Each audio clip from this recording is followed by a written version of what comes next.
فرشتگان خدا 3 تا ویژگی دارن. ویژگی اول بیداری کامل، الیقظة التام. فرشتگان خدا همیشه آگاهن، بیدارن. بیداری منظور اینجا بیداری که در مقابل غفلت ها، نه بیداری در مقابل خواب طبیعی. فلانی خوابه فلانی بیداره. ویژگی که فرشتگان دارن بیداری کامل، هیچ موقع غافل نمیشه از یاد خدا و ذکر خدا و انجام مأموریت با کمال میل.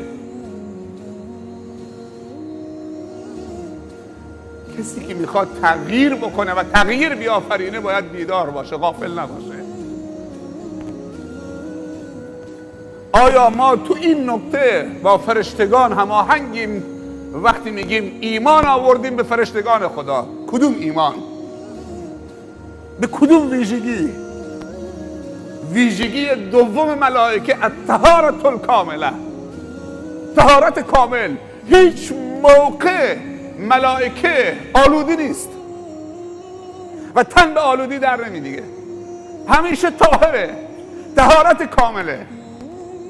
از طهارت که رشد ایجاد میشه، نه از نجاست، نه از آلودگی. از نجاست و آلودگی خفقان ایجاد میشه، نفس تنگی ایجاد میشه. وقتی چیزی طاهر شد رشد درش ایجاد میشه. فرشتگان خدا بر طهارت کاملا، طهارت فکر، طهارت نگاه، طهارت نیت و جای حاضر میشن که طهارت باشد. تو نجاست ها جای شیاطینه، در مقابلش شیاطین و جنها هم هستن. یکی از اماکن تواجد جنها و شیاطین ها و شیاطین تو خانه های خرابه است، تو اماکنی که میتونن فساد بکنن مثل بازارها، تو اماکنی که نجاست داره مثل زبالدونی ها، کشتارگاه ها، خلاها، بیت الخلا. اینا محل تواجد شیاطین و جنها هست. تو دشت ها و کویرها و خانه های خرابه ما تو متحیر باشه.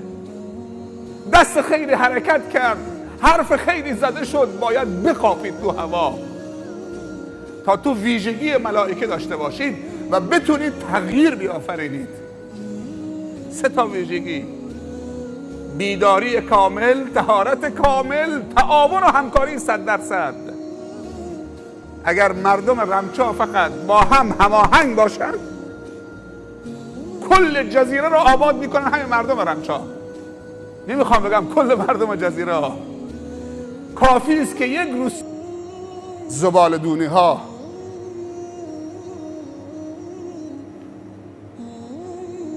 سومین ویژگی ملائکه که خیلی مهمه برای تغییر و برای تحول آفرینی، تعاون و همکاری. این نکته سوم رو داشته باشید، تعاون و همکاری بر بر و تقوا. هیچ موقع ملائکه بر کار شر تعاون نمیکنه، محاله. اون شیاطین هم که بر کار شر تعاون میکنن. اگر تو میخواهی که بدونی تو فرشته گونه هستید، باید هر وقتی دعوت حقی بلند شد بگی لبیک. قدم خیری بلند شد، نگذاری اون قدم خیر تنها بمونه، ما تو متحیر باشه. دست خیری حرکت کرد، حرف خیری زده شد، باید بخوابید تو هوا تا تو ویژگی ملائکه داشته باشید و بتونید تغییر بیافرینید. 3 تا ویژگی: بیداری کامل، طهارت کامل، تعاون و همکاری 100%. اگر مردم رمچا فقط با هم هماهنگ باشن، کل جزیره رو آباد میکنن همین مردم رمچا. نمیخوام بگم کل مردم جزیره ها.